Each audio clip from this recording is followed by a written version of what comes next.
Uncle, where did you live in Ramallah? I was born and lived in Ramallah till age 7 in Ajluni Hosh. Uh-huh. And now they're trying to make it historical. And, and then till 1936. And then we moved to end of Ramallah borders near the Ramallah cemetery.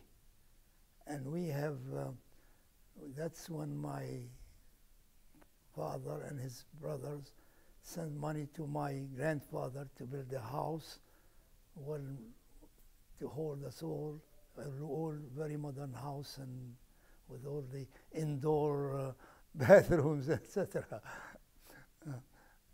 And then I continued living there until I came to the United States in December 31st, 1947. 1947. And when you arrived here, what did you do for a living? Did you go to school or did you start work first? No. I arrived in Detroit, Michigan on January 1st, 1948, and I immediately joined Wayne State University as a student in their February semester, and continued studying at Wayne. I had my Bachelor of Arts and then my Juris Doctor 3 years later. And since then, and upon graduation in 1955, I started working as a practicing attorney. And I have been employed, self-employed as an attorney from that time till the present time.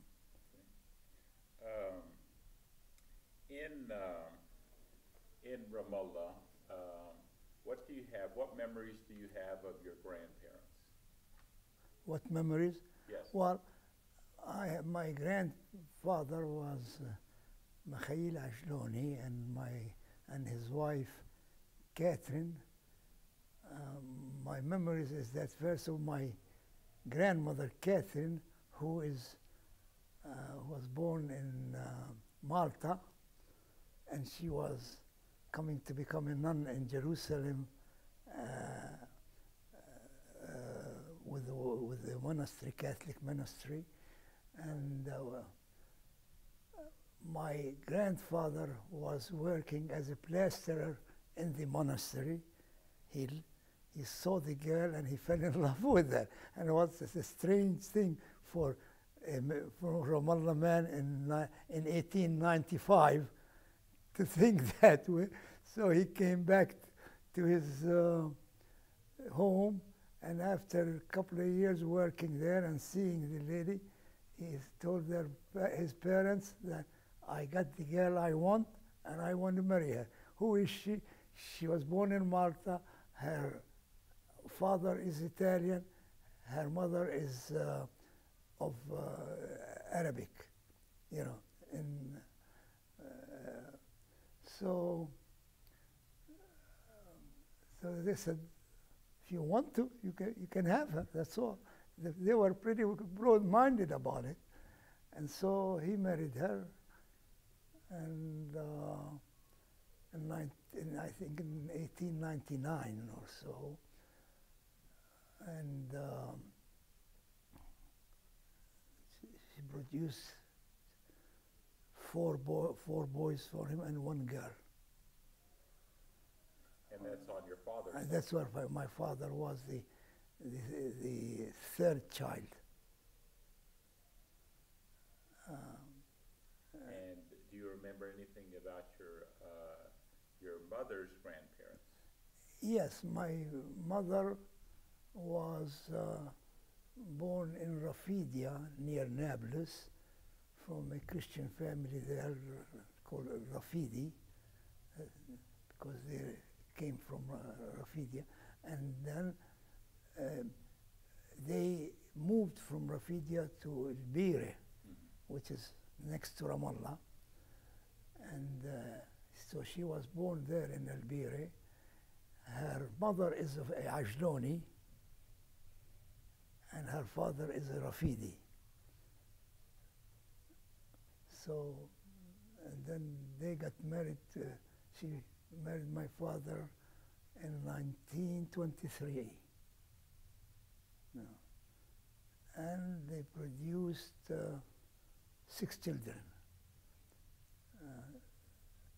3 boys and 3 girls. Yeah. Okay, great. And when you were growing up in Ramallah, your grandparents were around?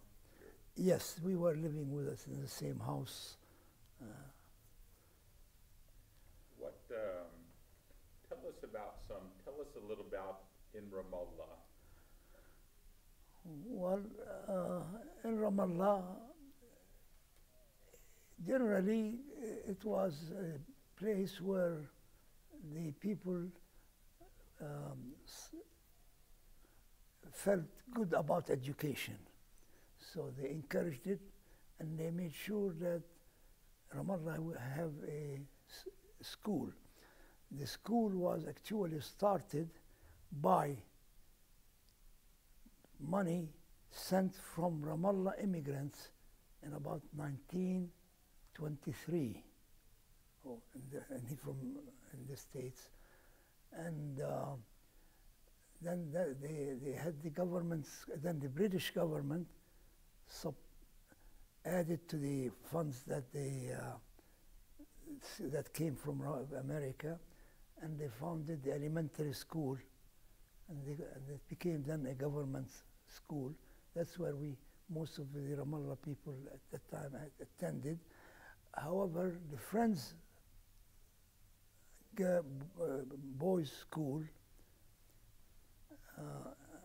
was started in about 90, well, I don't have the exact year, but I think in 19, before World War I. And they were housed in our Ramallah Hosh Ajluni, because it was the biggest houses next to each other, room, 2 floors, 2 buildings with 2 floors. Each floor has three rooms in the first and 3 rooms at so we have about 6 rooms available for their thing. Then the Friends bought the property next to the Hosh, and they built the Friends school there, which is still existing there, and now housed the Friends Girls School. That's continued until, and well, the girls went to school there. The boys' school were built in the border between Ramallah and El Bire, and that's where the boys' school there. I attended elementary school in the government school, and then after that I went to the Friends school for 2 years in the secondary school, and then attended the Ahliya College where it is in the Latin quarters, church quarters.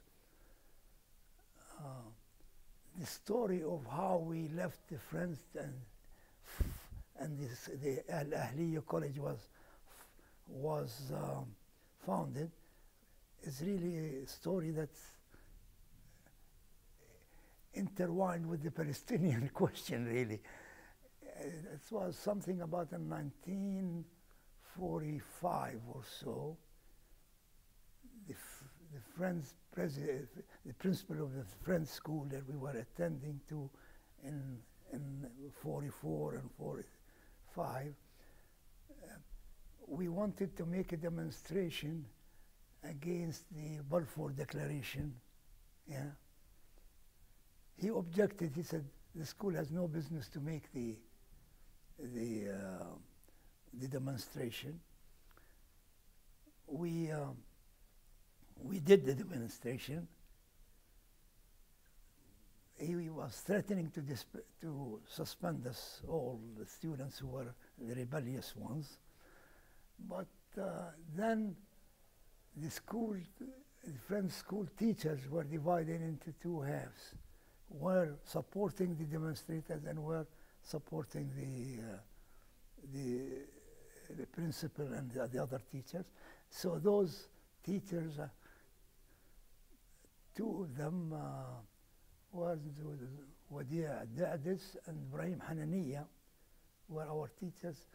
They went to the Ahliya college. It was not Ahliya at that time, was the Catholic school, and talked to the Father Ayyad, who was the priest there, and they said, we want to make a college, national college for Ramallah people, has nothing to do with the religion, so we want to call it Al-Ahliya. And are you willing to provide us with them? He said yes, because he was a very nationalist. As you know, his history, he was one member of the PLO and all the stuff later on, you know. And has been always pro-Palestinian and the liaison of the Catholics, of the Christians in Ramallah with the Pope. So that's why, and so they started this high school over there, 4-year college, and our class was the first class, graduated in 1947.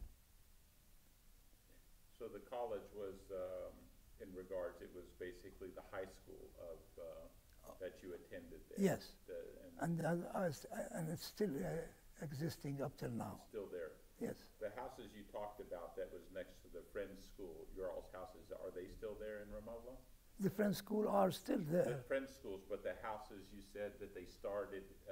in Ramallah? Yes. The Ajluni Hosh is still existing, and some people living in there, and the school, the Baladi is trying to have us donated to as a historical place, and we were happy, but they have to deal with the people who are living there who have never paid rent or never, and some of them built front addition rooms to where they were living without our permission. So it's a whole story. So, but that's still existing there, and they put it in a postcard in Ramallah now as a historical Hosh al-Ajluni. What,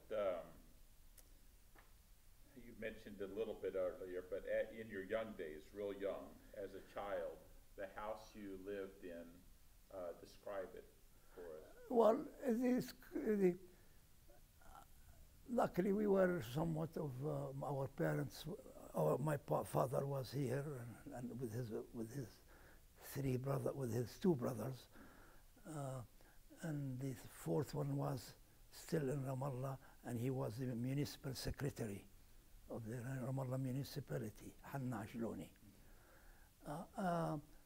We were somewhat comfortably living, and so our life was leisurely in general, you know. And we always played together, the kids, and many things we did together. We had to smoke the cigarettes of the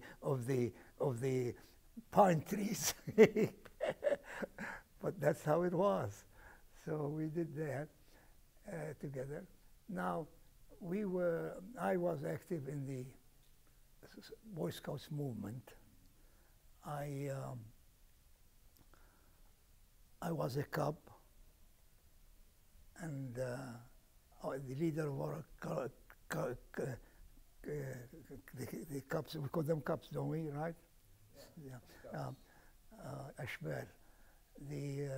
Our leader was Jalil Harb. We became mayor of Ramallah and minister, you know, and died in Detroit. eventually. So then and Hanna Ajluni was his assistant leader. And I continued there, and I was then the leader of the Cubs for about a year or so. Then I became a Boy Scouts, and was very active in the Boy Scouts movement, and became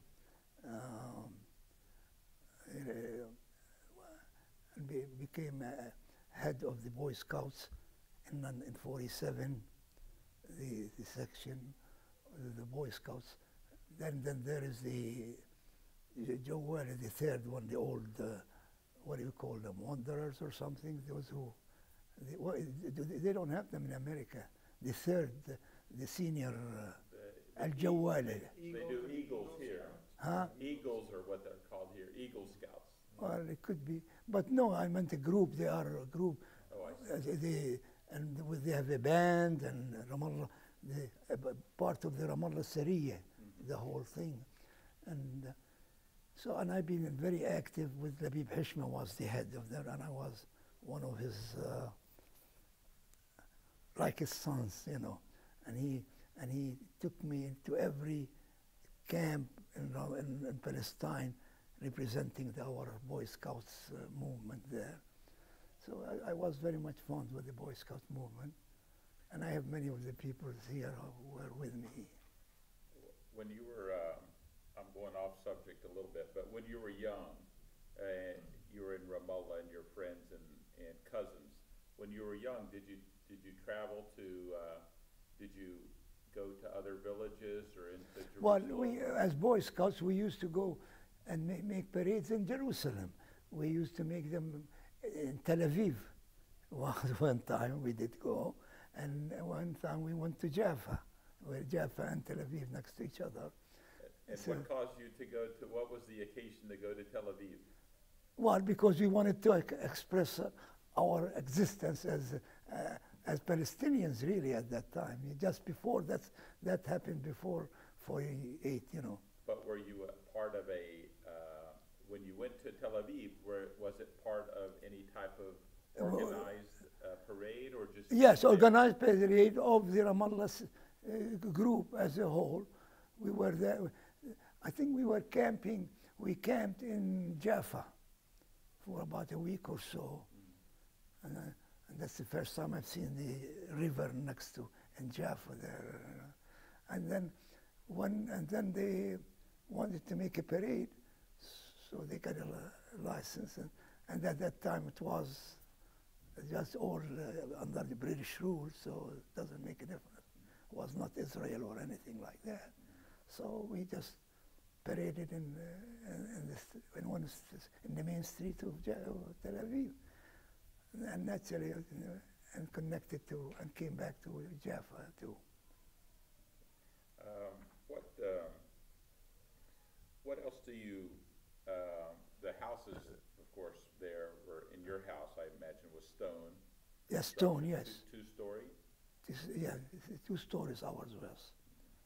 And the house you lived in initially, was that built specifically? Your parents built it for you, or grandparents built it for your family, or did you buy that house and? No, we bought the land, and so my grandfather and his brother bought about, I would say about 6 acres, and that, which is right now across from the Palestine Parliament. That's the location of it. And that was the teachers' college before the parliament was before. So and there they built it specifically for my grandfather and my father and his family. The other ones were not yet married. The other brothers, Hanna, Dahoud, David, and Darius. The oldest one was not married. So they were all, my mother and my father was here, and Hanna was living with us. David came here, but Hanna, David, and my father and my mother and us the children in that house, and grandparents. Um, and then you said then you moved to another house? Well, we built another house for next to it. Next to it, for the rest of the family. And so, Actually, it was not for the rest of the family. No. They were already here. We were renting it, and up till now, it's still rented. so mainly it was, you grew up in that one house? Yes. Okay. In the house, speaking about the house, did you, like when you were young, did you share your bedroom with your brothers? Well, yeah, I shared it with my brother, Nasif. And the sisters and my mother was in the one room. Uncle Hanna in his room. My grandparents in bedroom too. Then there's a living room, dining room, and a whole family room. I see. And the kitchen facilities with electricity and all these things was not that by that time. So you were fortunate you had indoor plumbing. Yes.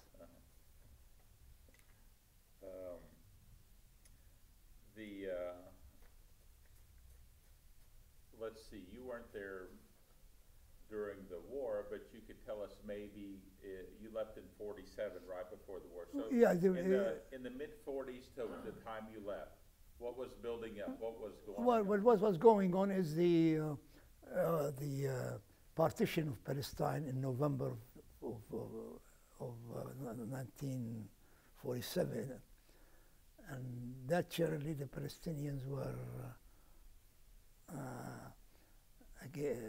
against it. There were demonstrations,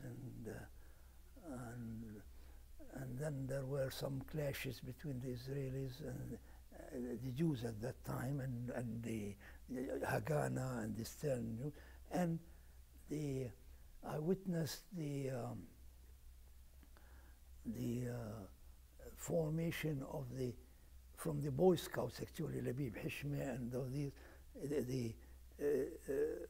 who volunteered to guard Ramallah. And since our house was at the end of the border, last one of them, they would come in and meet with us.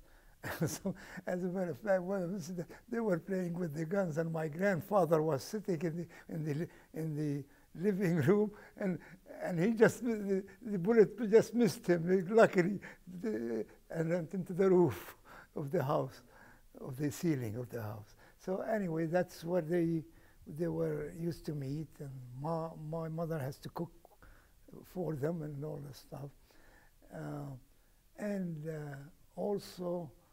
I remember incidents that really, our house overlooks Ramallah, which is where the Dar'ud's house, the Ramallah movie used to be. I don't know whether it's still there. I think they tore it down, I think.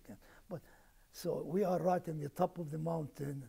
We are the highest part in Ramallah, overlooking the southern part of Ramallah, where the Friends Church and all these things. Is that close to where the Grand was? The hotel? Grand Hotel. Yeah. Yes, I could have said it. Yes, yeah. It's the Grand, and where the British Army was headquartered. So they stop in front of our house, and they're shooting at the British there, and they stay for about hours and hours. Then they said. Nasif, my mother, were hungry, so she had to cook for them the dinner, and then they will go everybody his own way. That's from the Boy Scouts. That's not even from that even before the '47. Before they used to come in and shoot at the British just before the partition, and.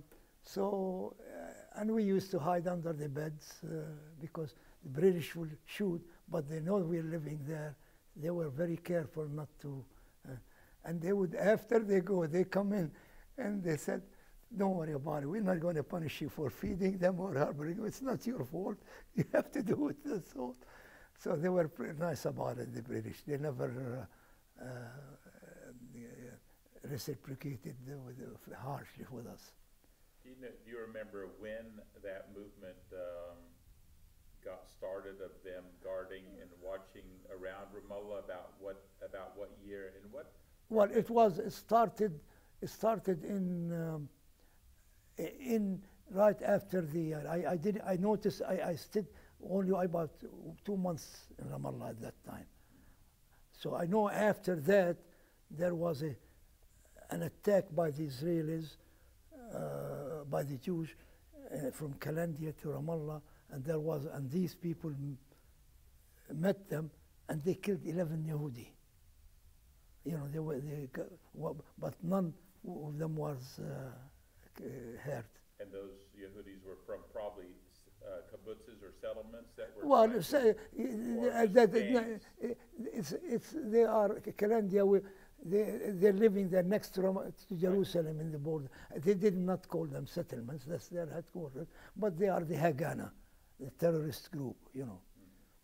And didn't they have a name for those men in Ramallah that defended? What were they? They were called something. I don't know. I don't know whether Mujahideen or something. I don't know. Okay. I do not honestly. There is a name to it, but I don't know. Mujahideen, you know. It could be. It strikes me as a Mujahideen, which you know in Arabic what a Mujahideen is. Yeah, I thought they had a name. I think there was a name, but I do not know. So you weren't there, of course, during the war or the occupation. No, I was not. No. But our airplane was the last airplane that left Lid the airport. Okay. Yeah. Wow. And that's. So you flew right from Lid. Yes. Came over to the U.S. directly, right? You're right. Okay. What did in Ramallah? What was the source of income? What was the occupation of your family there? Your father was here. Was here. None of them. None of them there. My father, my grandfather. Oh, Hanna was working in the Ramallah municipality. Correct. Yeah. But most everyone was here. So they were sending us money. Okay. So it was curious. My grandfather, everybody sends him from the Ajlunis, and he has to go to Jerusalem and cash it in the Barclays Bank. And he said, okay, every time he goes and he comes back with the money, so and give it to everybody, you know. What was during the time that the British were there in Palestine and in Ramallah, did they ever, was there any incidents of any fighting or injuries or killings that you remember? And how strong was the British presence there in Ramallah? Well, they generally respected discipline, and they respected decency and all this thing. In other words, they're not violent about it. Naturally, they had some arrests, people. I know there was one from Ramallah that was killed only, as far as I remember. What's his name? I don't know. I don't recall his name. That was with these terrorists, the war actually, the rebels. Yeah, and he was from Ramallah that was killed, I think. I see, because he was more of a resistance group. I Yeah. See. Trying to get the British out or away Yes. from Yeah. Ramallah? Yeah. And while you were there, though, did you note, was it more on the outskirts or in Jerusalem, or did you notice them in Ramallah? Were there No, they didn't. They usually took our house section because it overlooks the army. And I remember one incident when they said they made all Ramallah people leave their house open and go and where the Friends Girls School now, that area, and it was some of their vacant land, and stay there and leave their houses open for search, accompanied by some elderly people of Ramallah to witness that they did not steal or anything like this, you know. Yeah.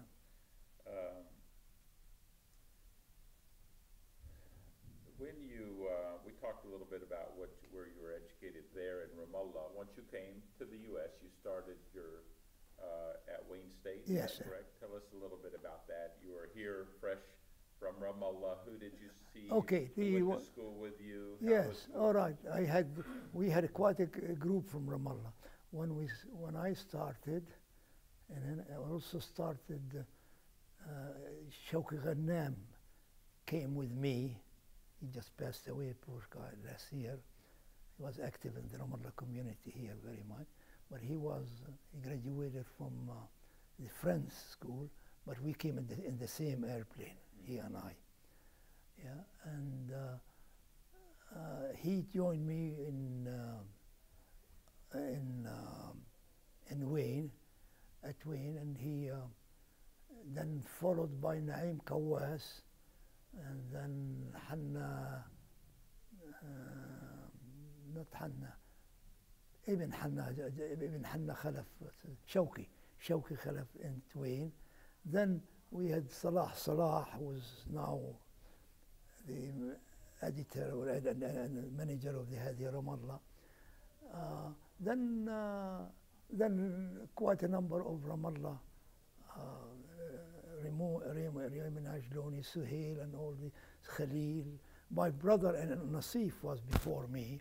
He came in here from Beirut and finished here, mechanical engineer, and then he took electronics and was a new, and he went to California, University of California in Los Angeles, and took electronics and was with Hughes or something companies that deal with it.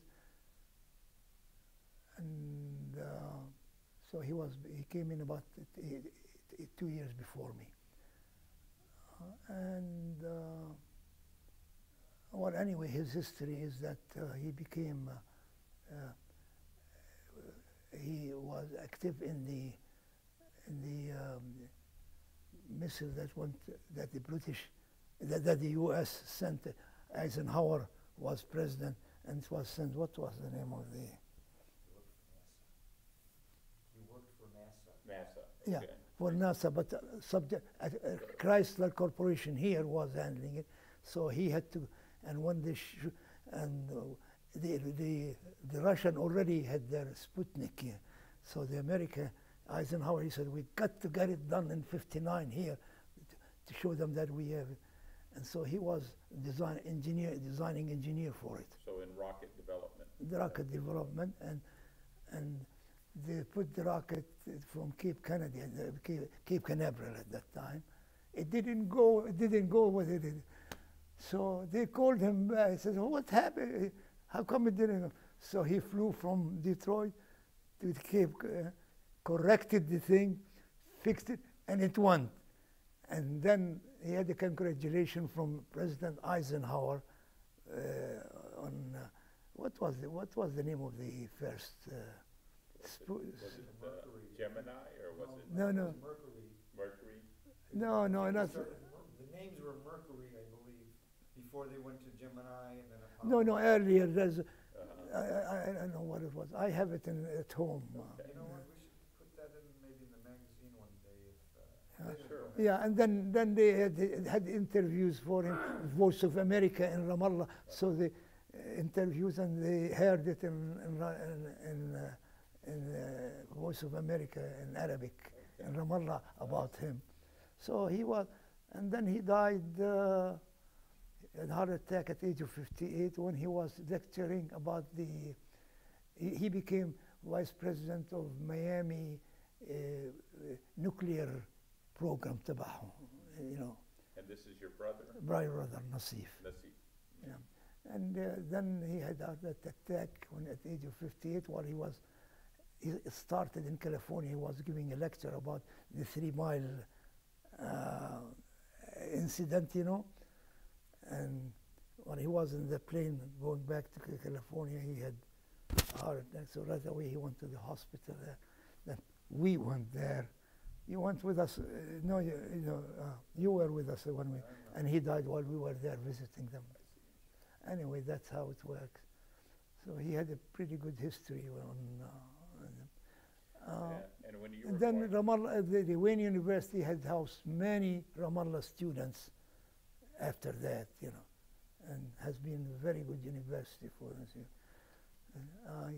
One of the things that I did there, I was able to raise funds and contribute my own to have an Arabic cultural room at Wayne.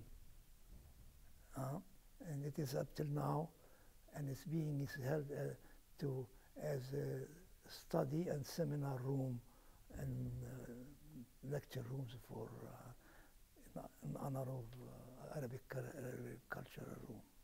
and once you were at Wayne State, then you got your, I think you said your, I had, you got your degree, law degree there too? yes, yes. Also, and then from there you worked on your own, you were self-employed. Self-employed. Yeah, I worked for 6 months with a lawyer. It was funny. He was good. But one time when I was doing it, he said, "What? Go and get me my package of cigarettes." I said, "Listen, you're a very nice man, but you have no right to ask me, a lawyer, to go and get you your package of cigarettes downstairs. You can get it yourself. And we are both lawyers." I think he said, "I'm sorry." I said, "Well, that's okay, but thank you. I will be leaving this office now." And I opened my own, renting from him, but not with him. I have a sharing, and I stayed with him for about 5-6 years. But he was a good lawyer, and that's how it works. And that changed things. Yeah.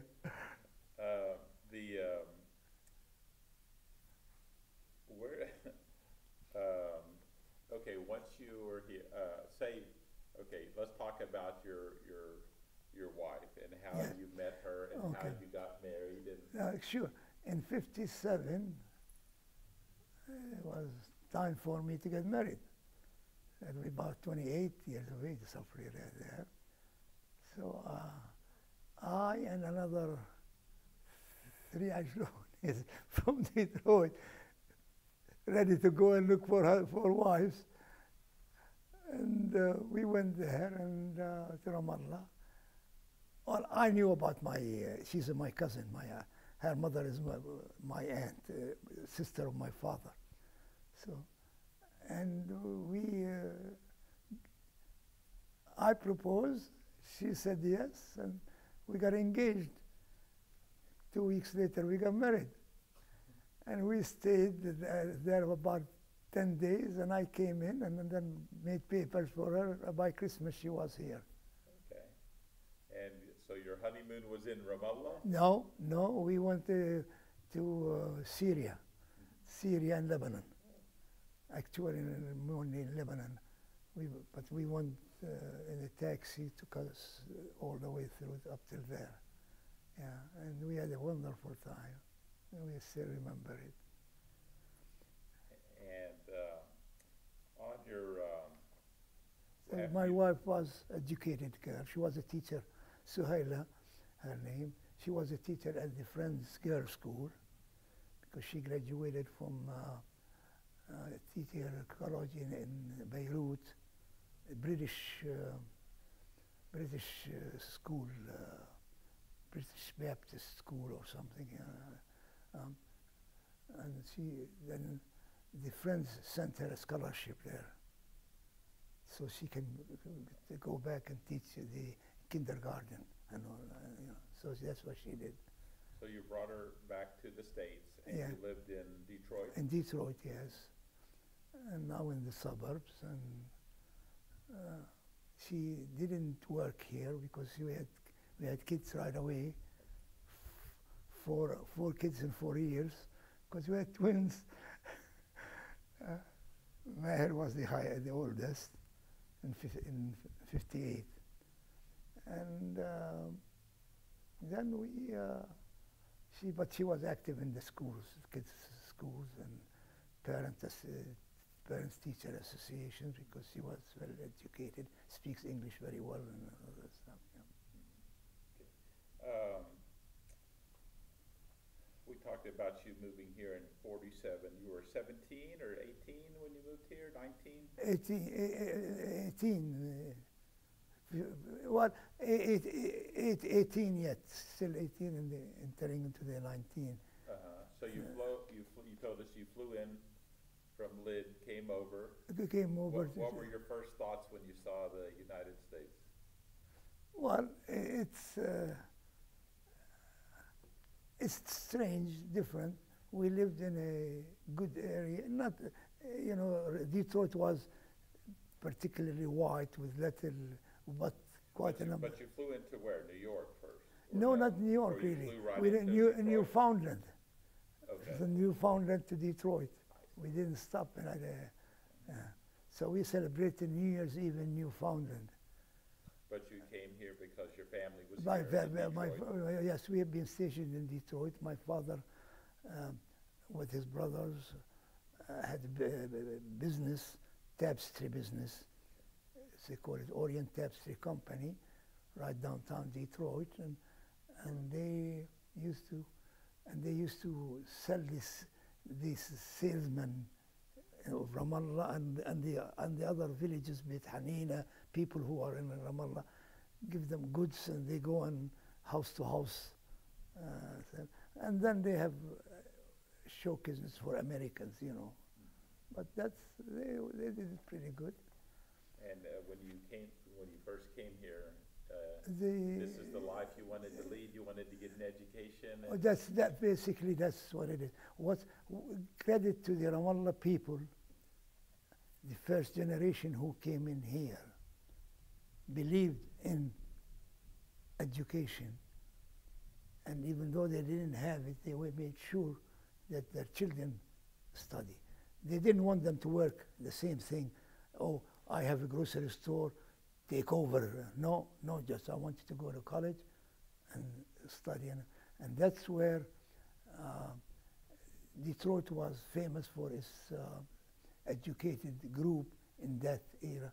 And that's what our activities in the Ramallah community and our allegiance to it. I, with another 5 guys, founded the Ramallah magazine in '52 in order to link all the Ramallah communities together. And we had, and our friends in various cities, we had them to be the correspondents. And that's how the magazine started, and then up till now. And we are only 2 left out of the 6 who started. So your main purpose was coming over was to get an education and join your family here. Yeah. Were there any higher education options there in Palestine, or? Not in law. Not in law. I wanted law to be law all the time. My father wanted to be medicine, but I said, no, I just want to be law. Let somebody else from the kids do it the other way. So all your kids, you moved here, you Yeah. brought your wife here, all your kids were born here. Yes. You spoke English before you came, or you did? Very little. Reading, more reading than speaking. Yes. And, but I did work hard. I had a dictionary in my pocket all the time. And how was classes for you at Wayne State when you spoke? Well, we were the first foreign students that came in to Wayne State at that time, right after the war, and they didn't have any foreign students counselors. They started they showed the patch of us about a dozen Arab students in Wayne, and we formed our Arab Student Association, which became later on the Arab Student Association in the United States as a whole, So the university they started their foreign students program. We still were at the Army barracks at Wayne at that time, but then it developed greatly, and now it has about 35,000 students. Um, and you still have some family back home in Ramallah? Or not No, much? no, not in Babylon. I have only two cousins, Nabil Ajluni and Sylvia Brannam. That's the only two cousins that I have. Or, Do you go back to Ramallah to visit?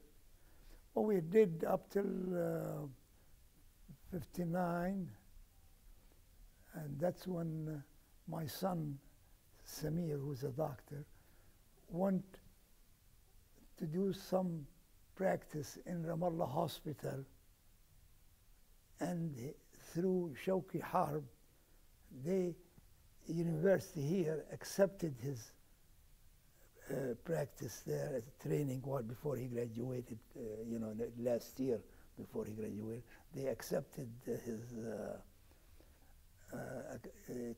credentials because Shawki wrote a nice letter to the dean and what he did. What year was that? That is in 48. No, in 98. 98.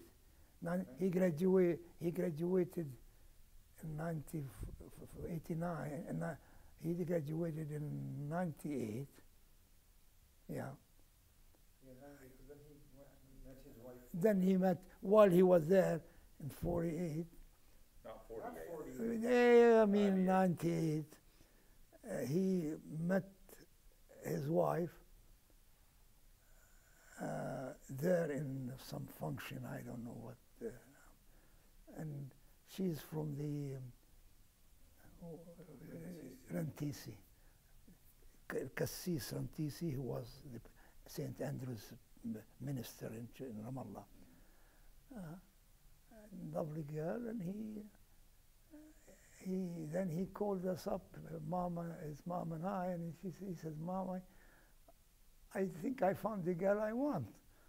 He said, who is she? He said, we don't know nothing about her. So then I said, well, I'll fly over to meet her and see. So I did go there and met the family, and I was impressed by them, and they're very nice people, and the girl is very lovely. And she in her last year at Birzeit University, so they got engaged, and a year later they got married, but they got married here. So I said to them, they are a small family. If I were to send all my family there, it's going to cost me $50,000. No, I rather pay you all the rentisi that they want to come on, and so they end up with 10 of them instead of saying, that's a good deal for me. Why don't you come on here and we'll work out the visas with the council and everything here. So it did, and they came in and attended the wedding here, and they got married here. When you went back to Ramallah, what did you think? Well, that you had it was different, really. It started losing its identity as Ramallah people, So it's there's so many strangers. You pass by the streets, you can hardly know anybody. It's a strange, but the attachment is there still. But that's the my main concern was really in Ramallah and America personally. I am not very much in favor of educate our people here of Ramallah, but this business today that me $58,000 to renovate the old building, for whom? Just to put American Ramallah Federation there? This is ridiculous, because there's only 1,000 people in Ramallah there. Who's going to use it? Tom, Dick, and Harry, and they don't give a damn about the Ramallah Federation or so. Spend your money in something worth it, educating there or something, but not $58,000 just to decorate a room. But I don't think I will win. But at least I get my postpone it, tabled it. Send me a program. Send me the plan of the development, as I suggest. So they agreed to do that, the mayor and all this, before we decide on the money. You said you still have just a couple of cousins there in Ramallah. Yes. Right?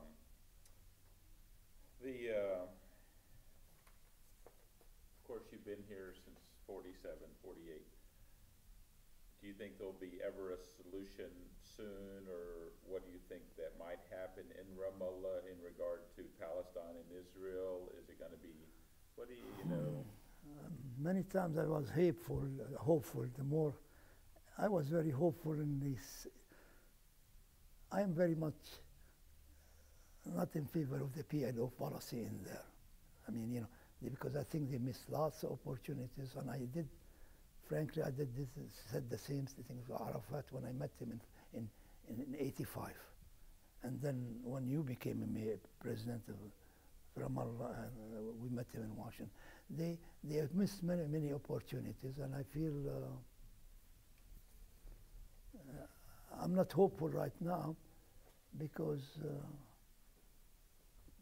the Israelis don't want peace, basically. They don't want peace. And we never outsmarted them like Sadat did. I mean, I'm sorry, I was in favor of Sadat's approach, because I know the Israelis' intention are very, very always just to keep whatever they got and more, not to give up whatever they get. Do you remember anything about, and I'm talking about when you would have been very young, but were there any relations, or if you went into Jerusalem, or if you went into the other parts of things before Israel, or even before there was a strong movement of Israel, what was the life between Arab and Jew well, it wasn't so bad. Many times before we had the movies in Ramallah, I used to go to the movies in Jerusalem in the Jewish theaters, you know, having Arabic movies, you know. With my brother Nasif, you know, he would always used to take me to Jerusalem to watch some of the movies, you know. I mean, we would go to the Jewish quarters. We just walk and buy shoes, buy clothes. There are so many departments that are Jewish, which were many of the Palestinians used to buy for their kids, those who can afford it, you know. You know. So business as usual, life It was life as usual. No difference. No different. I went to Tel Aviv many times, and it wasn't. So it's Haifa. We used to camp. We went the Boy Scouts of Ramallah. We had a camp in Tiberias, you know, in Galilee. It was very, very good. Uncle, anything? We're wrapping up now. Anything you'd like to add or tell us, or maybe about something that maybe we haven't touched on that was maybe significant in your life in Ramallah or here? No, I think I think I spoke too much, really. I'm sorry, but no. But Ramallah is, to us, it's ingrown in our culture and our personalities. It's part of our development, and that's why I'm willing to devote. You know, I was as the founder of the federation. Technically, I was the first one who called for it in '59 and had the meeting of the first convention. And so your dad was present, I think, in that Suelim. Isa, who's your father? My father is Jirius Suelam. Jiri. Yeah, and Isa was his brother. Jirius is the oldest. Jirius is the oldest. Yes, that's the one I had always contact with him. I used to have he contact. lived in Detroit, I think, after he graduated the University of Tennessee. I think he came to Detroit in '52 for 2 years. Yes, I remember, because I think he was our correspondent of Hadi Ramallah. I asked him to be, and that he was always in contact with us. Yes, I remember him. Well, thank you for your time. And it's my pleasure, and Okay. thank you very much for Thank you.